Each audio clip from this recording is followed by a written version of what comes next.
SP study पर आप लोग फिल्मों के बारे में जरूर पढ़ते हैं, वो विपुल ही लिखते हैं। फिल्म रिव्यू से लेकर फिल्म बॉलीवुड की क्या दुर्दशा है। विपुल, ये जो नरेशन बनाने में बॉलीवुड की बड़ी भूमिका रही है, लेकिन कोरोना ने लगता है बॉलीवुड के हाथ से नरेशन का हथियार छीन लिया है। बिल्कुल।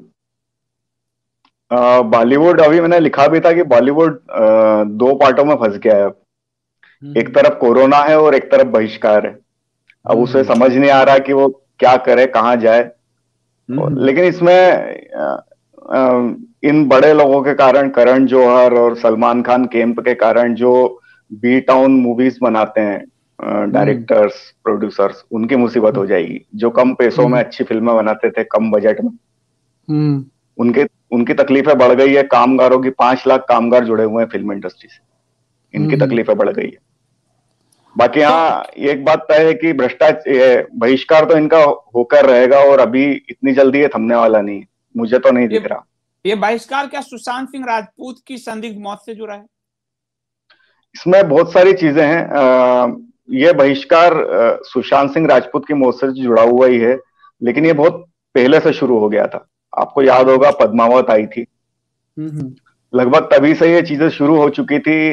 लोग अंदर ही अंदर गुस्सा थे, पर उनको ऐसा कोई कारण मिल नहीं रहा था। सुशांत सिंह राजपूत ने उनको एक कारण दिया, वहां से उनका विस्फोट हुआ। उनके अंदर का जो गुस्सा था वो बाहर निकला। और अब देख ही रहे हैं कि जब से कोरोना की पहली लहर थोड़ी सी कमजोर हुई, उसके बाद ये जो थिएटर शुरू हुए तो फ्लॉप रही, सारी फिल्में फ्लॉप है, लोग देखने ही नहीं गए। तो क्या हम ये माने कि ये जो बॉलीवुड है, इसने भी जो पाप कर्म किए हैं और हिंदू संस्कृति पर लगातार आघात किया है, प्रकृति ने उसके साथ कुछ इसी तरह से न्याय किया है? बिल्कुल, ये प्राकृतिक न्याय ही बोलूंगा मैं। कि मैं यकीन नहीं कर सकता कि आज से 2 साल 3 साल पहले मैं जो लोगों को बात समझाने की कोशिश करता था, समझते नहीं थे वो, और आज वही चीज हो रही है। आज वही लोग जो इन लोगों के साथ में थे, इन लोगों के खिलाफ हो चुके हैं। ये एक समय चक्र ऐसा बदला है कि फंस चुके हैं ये लोग। आज शाहरुख खान को 2 साल हो गए, एक फिल्म नहीं आई है उसकी। आमिर खान शाहरुख पता नहीं चाइना में है कि कहाँ है। शाहरुख खान, आमिर खान और सलमान खान अब करियर के उतार पर हैं। एक्चुअली ये लोग 50 साल की आयु पार कर चुके हैं और एज ए हीरो अब इनको स्वीकार किया नहीं जाता। अब युवा कार्तिक आर्यन जैसे युवा कलाकार आ गए इंडस्ट्री में। तो इससे ये हुआ है कि एक तो इनकी अब फॉलोइंग गिरने लगी, और ये जो खान लोगों ने जो हिंदू धर्म के खिलाफ और देश विरोधी फिल्में इन्होंने ऐसी बनाई है, तो एक लोगों के अंदर गुस्सा और नफरत पलने लग गई थी। फिर आपको याद होगा कि दीपिका पादुकोण का जेएनयू स्टैंड, वो जेएनयू स्टैंड ऐसा था कि वो उसका एक मील का पत्थर कह सकते हैं। उस वाले कांड ने लोगों को भड़काने का और काम किया। लोग और नाराज हो गए इन लोगों से कि, और फिर बाद में पता चला कि इनको तो पेमेंट भी किया गया था उसके लिए बाकायदा। वो अकाउंट नंबर्स और ये भी आ गए थे सब बाहर। और बाद में दीपिका पे सफेद पुड़िया का आरोप भी लगा, सफेद पुड़िया लेने का आरोप भी लगा। वो मैंने कहा ना आपको कि कुछ ऐसे जैसे एक जेएनयू स्टैंड है, नारकोटिक्स कंट्रोल ब्यूरो की ये जो अभियान था, ड्रग्स इन बॉलीवुड, एक ये वाला मामला हुआ, दिशा सालियान की मौत हुई, और जिस तरह से सुशांत की मौत के बाद जो प्रतिक्रियाएं आई थी फिल्मी सितारों की, उन्होंने उसके कारण लोगों ने अपना धैर्य खो दिया। अक्षय कुमार जैसे लोग प्रतिक्रिया नहीं दे रहे थे अपनी। अक्षय कुमार भी प्रतिक्रिया देने तब आते हैं जब उनकी आने वाली फिल्म जो थी बेल बॉटम, उसका प्रोमो रिलीज हो रहा था, और उसके ठीक कुछ दिन बाद लक्ष्मी रिलीज होने वाली थी। तब वो आते हैं और कुछ कहते हैं कि भाई जो कुछ हुआ गलत हुआ, उसमें भी वो किसी को ब्लेम नहीं करते। ऐसे ही अमिताभ बच्चन का याद होगा आपको, उनकी पत्नी का याद होगा, जया बच्चन ने क्या बयान दिया था, जिस थाली में खाते हो उसी में छेद करते हो, कंगना रनौत के लिए। तो लोग नाराज होते चले गए क्योंकि अहंकार भरे बयान इनके आते रहे, इन्होंने माफी नहीं मांगी। दूसरा एक बहुत बड़ा कारण यह हुआ कि जो प्रक्रिया चल रही थी एनसीबी की, वो चलते चलते रुक गई। कुछ राजनीतिक कारण रहे होंगे उसके, बहुत सारी चीजें हुई है वहां पर, तो उसके कारण। और सीबीआई सीबीआई जिस केस में घुसती है उसका कोई नतीजा निकलता ही नहीं है। तो ये बॉलीवुड वाले मामले में भी यही हुआ, सुशांत वाले मामले में इतनी सारी जांच हुई लेकिन नतीजा कुछ भी नहीं निकला, पब्लिक और चिढ़ गई। भाई इसमें यह होता कि आप जांच करते, जो वाकई में अपराधी उसको पकड़ कर लाते, सजा मिलती, तो आज लोग बॉलीवुड के प्रति इतना गुस्सा नहीं होते। ये इस चीज को बीच में लटका कर इंडस्ट्री का बहुत बड़ा नुकसान हुआ है। इसमें वो लोग पिसा गए जिनका कोई कसूर नहीं था। अब वो सजा जो है पूरी इंडस्ट्री को दी जा रही है। ये एक बहुत बड़ा फैक्टर रहा है कि ये जांच पूरी नहीं हुई। श्वेता पुरोहित जी ने आपके बोली के टोन से समझ लिया है कि आप इंदौर के रहने वाले हैं। वो कह रहे हैं आप इंदौर के रहने वाले हैं, तो वो इंदौर के ही रहने वाले हैं। अच्छा, आपने एक बात कहा कि अभी बंगाल चुनाव में जया बच्चन गई थी और लोगों पे हाथ उठाते हुए दिख रही है। फ्रस्ट्रेशन लेवल क्या बॉलीवुड के कलाकारों का बहुत हाई होता जा रहा है, क्योंकि अब लोग उनको सम्मान नहीं दे रहे, उनके साथ सेल्फी नहीं खिंचवा रहे, उनकी फिल्में नहीं आ रही है, वो उनका जो एक ईगो लेवल था वो धीरे धीरे लोग उसको डाउन करते जा रहे हैं। इनके साथ बहुत ज्यादा परेशानी चल रही है। ये लोग, अभी तो ये खबर सुनने में आई है कि ये लोग विदेशों में शो करने के लिए कम पैसों में भी तैयार हैं। इनको विज्ञापन मिलना कम हो गए हैं, फिल्मों की शूटिंग अब रुक चुकी है। सभी के ये हाल है। और जया बच्चन का केस थोड़ा सा दूसरा इसलिए है क्योंकि मैंने अभी वो बयान का जिक्र किया, कंगना रनौत वाला मामला जब उछला था तब उन्होंने एक बयान दिया था। और उसके बाद क्या हुआ कि उनके बहुत सारे वीडियोस बाहर आ गए। वो वीडियोस में एक दो वीडियोस ऐसे भी हैं कि मदहोशी में बदतमीजी कर रहे हैं पत्रकारों के साथ, फोटोग्राफर्स के साथ। तो उनका एक जो चेहरा सामने आ गया है। और फिर उनकी जो ट्रोलिंग शुरू हो गई उनके पूरे परिवार की, अमिताभ बच्चन, जया बच्चन, उनके बच्चे, नेपोटिज्म को लेकर उनकी आलोचनाएं होने लगी। अमिताभ बच्चन कुछ बोले नहीं, उनको तो हम एंग्री यंग मैन मानते हैं इंडस्ट्री में, और उनका कोई बयान आया नहीं इस बारे में। तो ये चीजें लोगों को चिढ़ाती चली गई। और जया बच्चन का जो अभी आप बंगाल में व्यवहार देख रहे हैं वो इसलिए है कि सोशल मीडिया पर उनको जबरदस्त ढंग से ट्रोल किया जा रहा है। जब से वो ममता बनर्जी के लिए मैदान में उतरी है, तो आपको मालूम ही है कि जब ट्रोलिंग होती तो किस तरह की होती है और कैसे कैसे लोग होते हैं वहां पे। तो खैर वो एक बात अलग है। अमिताभ बच्चन ने भी बड़े अहंकार में कहा था कि कुछ ट्वीट किया था कुछ दिन पहले। जनता के वो तो याद नहीं है मुझे। जनता के सवाल इसका एक कारण जी, असल में प्रॉब्लम ये भी हुई है कि जब से सुशांत सिंह राजपूत वाला मामला आया है सामने, तब से एक तो सलमान खान का बिग बॉस और अमिताभ बच्चन का केबीसी, इनकी रेटिंग बुरी तरह से गिरी।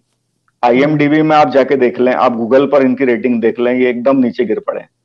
और तो रेटिंग इतनी बुरी तरह से गिरी है कि क्या पता अगली बार ये लोग शो लेकर आएंगे कि नहीं आएंगे। इनके ऊपर हर तरह से वार हुआ है। मतलब दर्शक जो होता है, ये लोग भूल चुके थे कि दर्शक इनका सब कुछ है। दर्शक ही इनकी माई बाप है और ये भूल चुके थे। बिल्कुल भूल चुके थे। मैंने लिखा भी था अमिताभ बच्चन को ट्वीट पे, उन्हीं के ट्वीट पे, कि हमने 300 रुपए का टिकट देकर आपको महानायक बनाया है, तो आप जमीन पर रहिए। हमने अपनी मेहनत की कमाई से हमने बनाया है। एक रिक्शा वाले ने, एक ठेले वाले ने, एक आम लोग अपने घर के अपनी पॉकेट से 300 रुपए देकर आपको बनाया है। आपके कंटेंट को हमने पे किया है, तो आप इतने अहंकार में मत उड़िए। बिल्कुल, आप देखिए ना, आलिया भट्ट जैसी अब एक्ट्रेस कैसा बयान देती कि भाई आप फिल्में नहीं देखने आओगे तो क्या हमारी फिल्में चलेंगी नहीं। बताओ, अब जनता जवाब दे रही है उनको, दे रही है, क्योंकि उनको इतनी मुश्किल हो गई है कि आज बड़े बड़े बैनर की फिल्में हैं, जैसे एक सूर्यवंशी है रोहित शेट्टी की, उसकी रिलीज रुक गई आगे। अभी सलमान खान की राधे, पता चला है कि जी स्टूडियो से सौदा हो गया उसका 235 करोड़ का। तो ये एक बहुत अपमानजनक बात है, मतलब सलमान खान जैसे स्टार्स के लिए, जो उनको ऐसे OTT पर 100 करोड़ ऐसे बोलते थे ये लोग। मतलब ये स्थिति हो गई कि जी स्टूडियो ने एक अम्ब्रेला डील किया है कि भाई अगर आप फिल्म रिलीज भी होगी टॉकीज में तो भी उनका अधिकार है, OTT पे तो भी उनका है, सैटेलाइट राइट्स उनके हैं। इसके अलावा म्यूजिक राइट्स भी उनके हैं, मतलब टोटल वो खरीद चुके हैं इसको। अब सलमान खान का कुछ नहीं रह गया इसमें। अभी जो तो ये स्थिति बन गई। जया और अमिताभ के प्रति जो लोगों का गुस्सा है, खासकर जया की बदतमीजी के कारण, और वो आज बंगाल में जिस आम जनता से वोट लेना उसे धक्का मार रही है। तो कल एक फिल्म जो है हॉटस्टार पर रिलीज हुई है, बिग बुल, अभिषेक बच्चन का, तो क्या इसके बिजनेस पे भी असर पड़ेगा? नहीं, मुझे नहीं लगता संदीप जी की बिजनेस पे असर होगा, क्योंकि ओटीटी देखने वाली का जो दर्शक वर्ग है वो ज्यादातर युवा वर्ग है। और युवा वर्ग में ये देखता हूँ कि जो 15 से 20 साल का युवा वर्ग है वो थोड़ा राजनीति से कम जुड़ा हुआ है।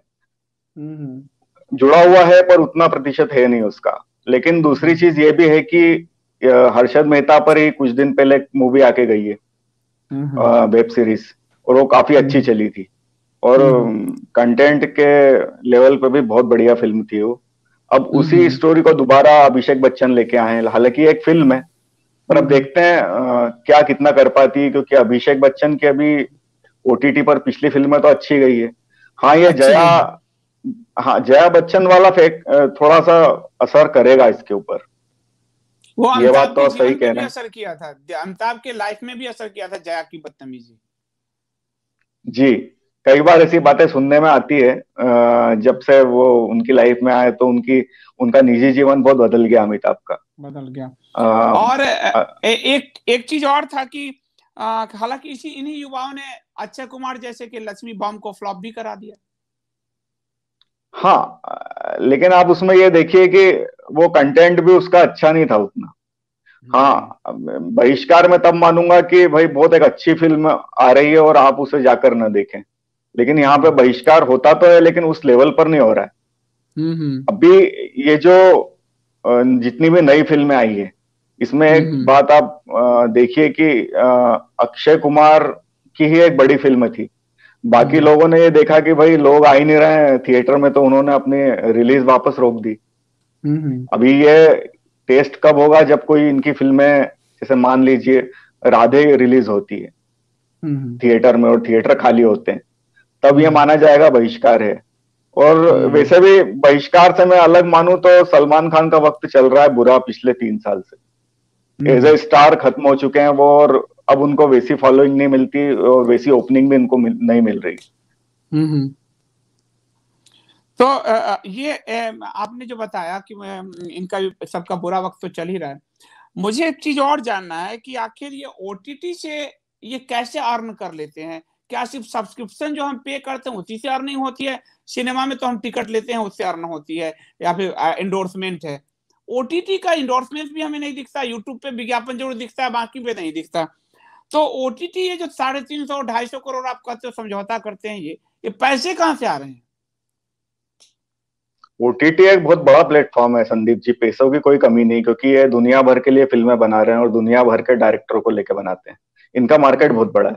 दूसरी बात ये कि ओटीटी के लिए आपने कोई फिल्म बनाई है तो वो आपसे फिल्म खरीद लेगी, फिर आपका कोई अधिकार नहीं रह जाएगा अपनी, वो आपकी प्रॉपर्टी है ही नहीं। वो गई, अब उनकी प्रॉपर्टी हो गई, और वो उसको कैसे भी करें। अब जैसे अभी आपको याद होगा कि कुछ दिन पहले बाहुबली की बिगनिंग के पहले की कहानी जो शिवगामी है, उसके अंदर एक कैरेक्टर है, वो शिवगामी के बचपन से लेकर उसकी राइज उसका उदय बताया गया। तो वेब सीरीज थी, वो नेटफ्लिक्स बनवा रहा था, उसको पैसा दे के बनवा रहा था, लेकिन नेटफ्लिक्स को उनके शुरुआती एपिसोड पसंद नहीं आए, उन्होंने उसको रिजेक्ट कर दिया और 100 करोड़ रुपया और दिया ऊपर से कि भाई आप फिर से इसको रीशूट कीजिए। तो आप देखिए कि किस तरह का अधिकार है, मतलब पूरा एक स्टोरी के ऊपर, डायरेक्टर के ऊपर, पूरे मूवी के ऊपर। तो इनका आप बताइए मुझे दखल रहे कहाँ गया?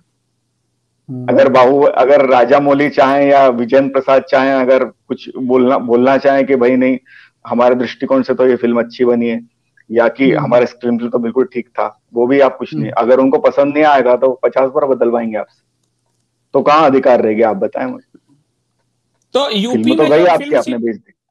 यूपी में जो फिल्म सिटी आने वाली है उसका मार अभी कोरोना, सुशांत सिंह राजपूत को लेकर जो गुस्सा, और अब यूपी में फिल्म सिटी, तो इसकी मार भी बॉलीवुड झेलने को तैयार है। बॉलीवुड का क्या होगा?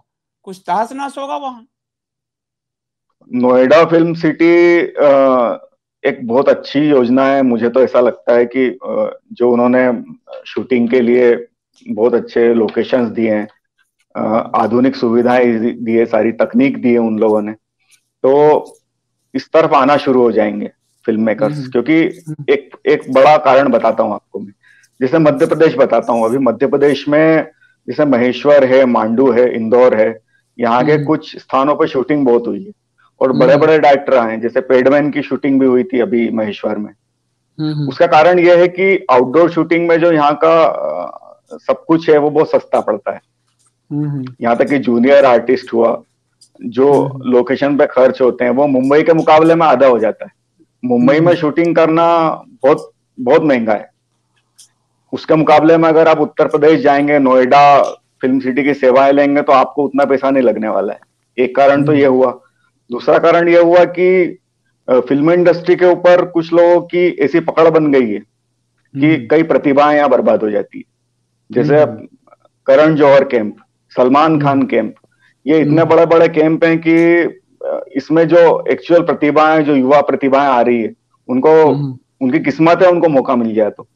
लेकिन अगर उत्तर प्रदेश में जाते हैं युवा फिल्मकार और फिल्म बनाते हैं और फिल्में हिट होती है, तो उनके लिए बहुत बड़ा अवसर है फिर आगे। बॉलीवुड के बजाय फिर उस फिल्म सिटी का नाम चलने लगे। मेन कारण यही है कि कुछ लोगों का आधिपत्य जो हो गया है बॉलीवुड पर, मतलब उससे निजात पाने के लिए भी कुछ करण जौहर कैंप, सलमान खान कैंप या खान बिरादरी कैंप, हम ये माने कि इनका वक्त अब बीत चुका है। जी, अब समय आ चुका है इनका, क्योंकि इनको कंपटीशन मिल रही है ना, प्रतियोगिता मिल रही, पहले नहीं मिल रही थी। अब मैं तो आपको ये कहता हूं कि अगर नोएडा में अभी 5 फिल्मों का एक साथ मुहूर्त हुआ था वहां पर, अगर उसमें से 2 फिल्में भी बॉक्स ऑफिस पर चल गई, तो नोएडा फिल्म सिटी का नाम चलने लगेगा। नोएडा फिल्म सिटी को केवल 5 फिल्में चाहिए सुपरहिट एक साल में। अगर वो दे पाए तो बॉलीवुड को वो बहुत अच्छी चुनौती दे सकते हैं। चलिए, उत्तर प्रदेश में ही भगवान राम की भूमि, उत्तर प्रदेश में ही अभी काशी में हमारे द्वादश ज्योतिर्लिंग में से जो भगवान विश्वनाथ की हम उम्मीद करते हैं उस मंदिर का पुनरुद्धार हो, मथुरा का हो।